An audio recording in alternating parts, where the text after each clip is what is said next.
Hello, I'm Mario Toneguzzi, and this is Taking Care of Business. Joining me today is Vince Guzzo, who is an entrepreneur in Montreal and Quebec, and also a well-known television personality on Dragon's Den. Thanks for joining us, Vince. Thank you. Thank you for having me, Mario. Well, you operate a number of smaller businesses in the province of Quebec. Tell me what it's like for you as a business owner right now, considering the level of public health restrictions that province has put into place.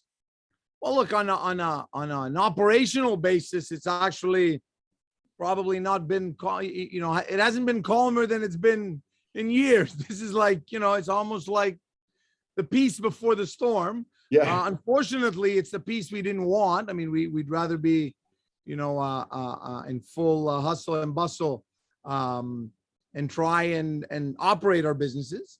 It's a little, I would tell you, it's a little difficult, not as difficult as the first time around. The first time around, I really had a hard time figuring out what the hell am I going to do with my days. Yeah. This time around, I know exactly what I'm doing with my days, and we're continuing to push ahead other deals and other, other projects that have to come to light in the next few months or in the next few years. Okay, super. Well, across the country, there is different levels of restrictions, right? Many provinces are not to the level of Ontario and Quebec, or even British Columbia and a bit of Manitoba as well. But there are restrictions in place out there. I'm going to ask you for a survival guide for small business owners in these times. We're 2 years into this mess. What do small business owners need to do now, considering they've been in this mess for 2 years?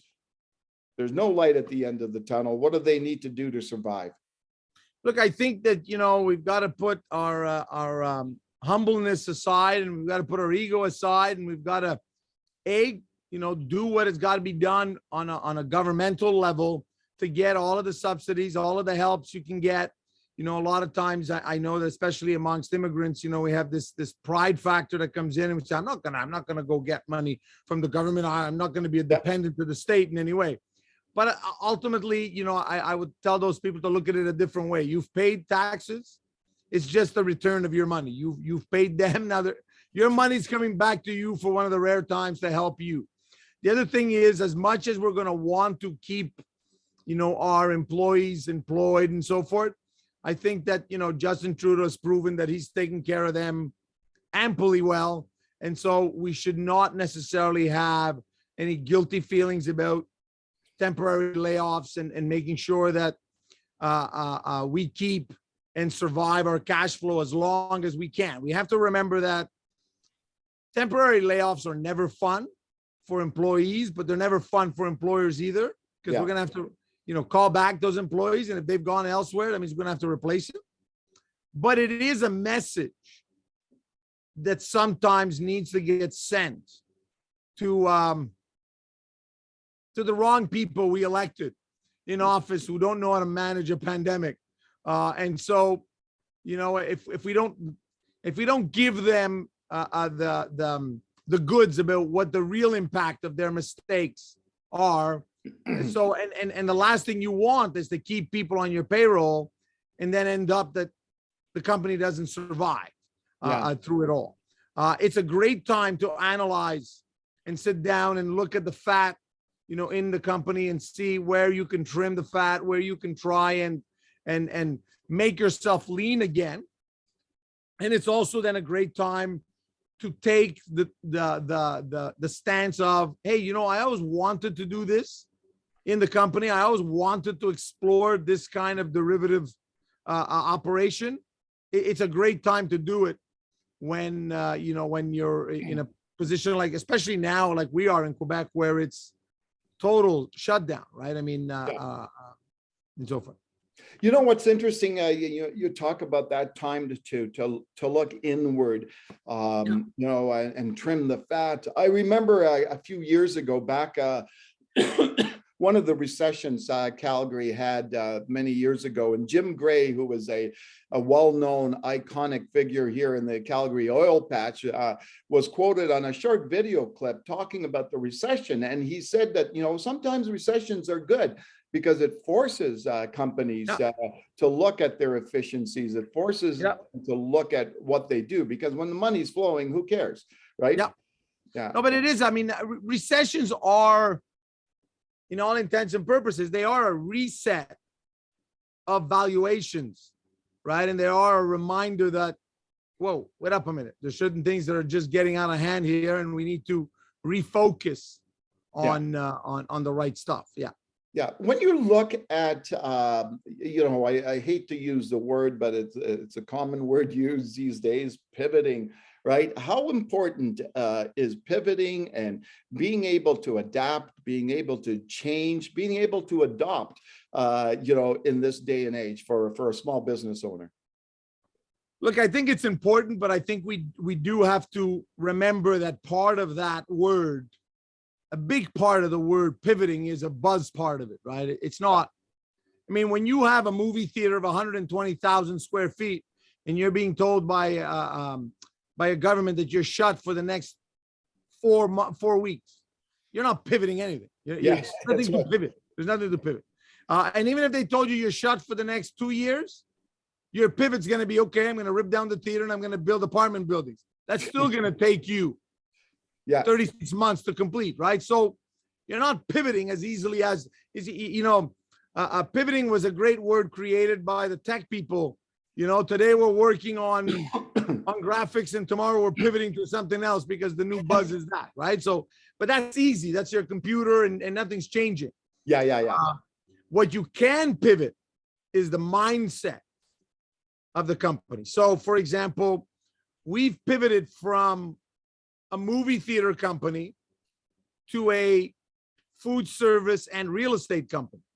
Yeah. Right. So as much as the movie theater business is an integral part of our everyday DNA, the fact of the matter does remain that in the next, call it 12 to 60 months, we will invest less money in the movie industry part than in the real estate or in the food service part of our business, right? So that's a mindset pivot. You can do that. Yeah. But it's, it's very hard to tell, somebody like a RioCan or a Cadillac Fairview, you're going to pivot your shopping malls. Yeah. To what? What am I pivoting to? I mean, these are hard assets. I can't move them. Yeah, exactly. Well, you bring up also a very good point about opportunities. You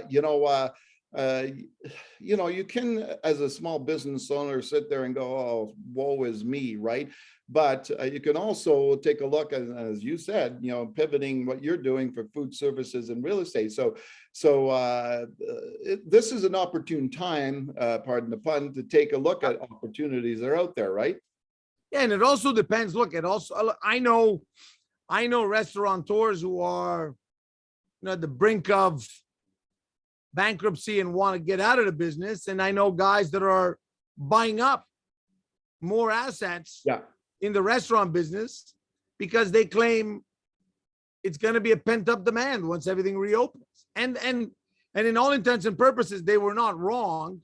If I look at the reaction of the movie theater business, we were headed into probably one of the strongest Christmas seasons of all time.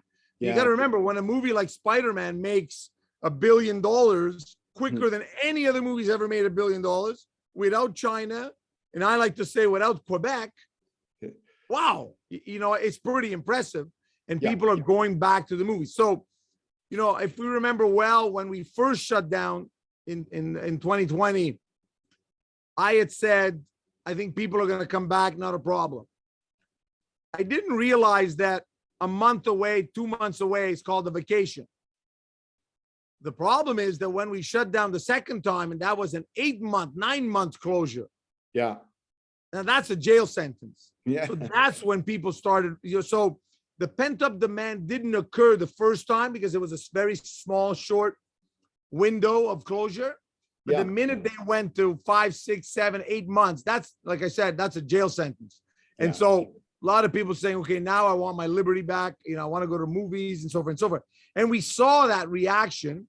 And in fact, that's why, wrongfully, but that's why the Legault government, one of the first things they put a vaccine passport to was going to the movies. They knew that it was one of those activities, you know, restaurants, movies, that people were going to want to do. And it was a coercive way Yeah. to force vaccination, because politicians are who they are and they don't like to man up, as I like to say, and put their pants and actually make the decision of imposing vaccination if that is what they got to do. Yeah. Hey, you know, when you look at Vince, the past 2 years, you know, and all the doom and gloom out there and the apocalyptic and, you know, scenarios, et cetera, are you surprised that we haven't, you know, we have seen business closures indeed, and many of them, but are you surprised that we haven't seen business closures to a mass scale in Canada? I think the problem is that there is a relationship amongst creditors and debitors right now that is still complicit. I think everybody's still, you know, I guess everybody's still afraid of their PR image. If we were to, you know, if you were to pull on the loans, you know, what kind of a bank would you look like, or what kind of a lender would you look like, right? So everybody's being tolerant. But I have a feeling that once everything's said and done, the pressure is going to start elevating. I can tell you that, you know, in a very small way, I've had my own pressures on some loans and asked, look, you know, can you take us off these properties and, you know, sort of bring it somewhere else, type of thing, right?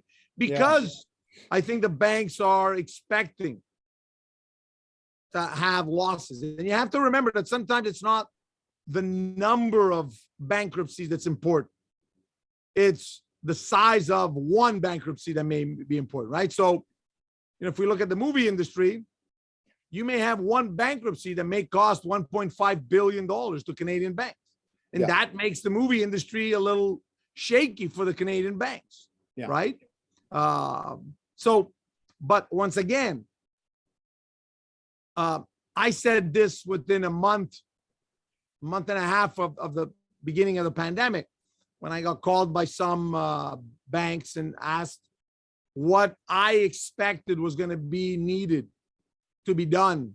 Yeah. And I said to all of them, I said, you know, those 5-year loans you guys are issuing? Yeah. Make them 10 years because nobody's paying you back in 5. Yeah. Right. Because a lot of people, you have to remember, a lot of people have been indebted for cash flow and for survival reasons, but they have nothing to show for on their balance sheet for it, right? It's not like when I build a movie theater, so I have $20 million more debt, but I got a $25 million piece of asset. It's a movie theater. Yeah. In this case, most businesses have indebted themselves with nothing to show for.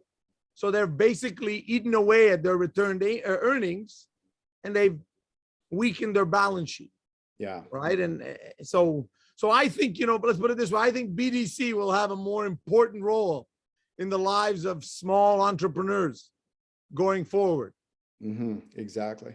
All right, Vince, thanks very much for joining us today. Before I let you go, I wanted to let you know that because you mentioned I was on Dragon's Den, season 17 auditions are open, so you can go online and register for online auditions.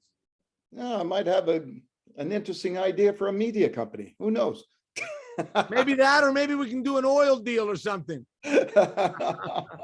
Nice. Okay, thanks, Vince. All right, that was Vince Guzzo, who is a Quebec entrepreneur and a dragon on Dragon's Den television show on CBC. I'm Mario Toneguzzi. This has been Taking Care of Business. Thanks for joining us today.